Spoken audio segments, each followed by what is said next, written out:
நாங்கள் ஏற்கனவே சொல்லியிருக்கோம், திமுகவை எதிர்க்கின்ற, திமுக ஆட்சிக்கு வரக்கூடாது, திமுக ஆட்சி விட்டு இறக்க வேண்டும் என்று எண்ணுகின்ற எல்லா கட்சிகளுக்கும் அழைப்பு விடுத்திருக்கின்றோம். எங்கள் பொதுச் செயலாளரும் பேசியிருக்கின்றார். ஆகவே யார் வந்தாலும் எடப்பாடி முதலமைச்சராக வர வேண்டும், தலைமை ஏற்றுக்கொண்டு வரக்கூடியவர்களை ஏற்றுக்கொள்ளக்கூடிய அளவில் அதிமுகவுடைய தலைமை பொறுப்பில் இருக்கக்கூடிய எங்கள் பொதுச் செயலர் இருக்கிறார், என்டிஏவும் இருக்கிறது. ஆகவே வருவது நம்ம முடிவெடுக்கக்கூடியது அவர்கள்தான்.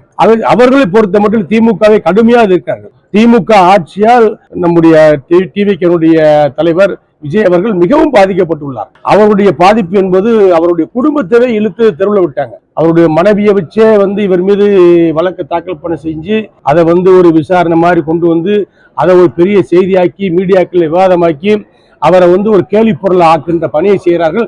அதை அதிமுக ஏற்றுக்கொள்ளவில்லை. இது போன்ற இழிவான அரசியலை பண்ணக்கூடாது. குடும்பத்தில் உள்ள பிரச்சனைகள் 1000 இருக்கும். விஜய் அவர்கள் அரசியலுக்கு விளையாடி சொன்னால் அவருடைய அரசியல் ரீதியாக அவரை மோத வேண்டும், எதிர்க்க வேண்டும். அதை விட்டு அவருடைய குடும்பத்தை எல்லாம் பேசுவதை அதிமுக ஏற்றுக்கொள்ளவில்லை, மக்களும் ஏற்றுக்கொள்ளவில்லை. ஆகவே அவரை போன்றவர்கள் அவருக்கு நெருக்கமாக உள்ள ஊழியர்கள் இருக்கக்கூடிய எங்களிடத்தில் பேசுகின்ற பொழுது, இந்த தேர்தல் என்பது திமுக எதிர்த்து நடக்கின்ற தேர்தல், நாம் எல்லாம் ஒன்றாக இருக்க வேண்டும் என்று எல்லோரும் பேசுகிறார்கள். ஆகவே நீங்கள் நினைப்பது போல் ஆச்சரியங்கள் நடக்கக்கூடிய வாய்ப்புகள் உண்டு.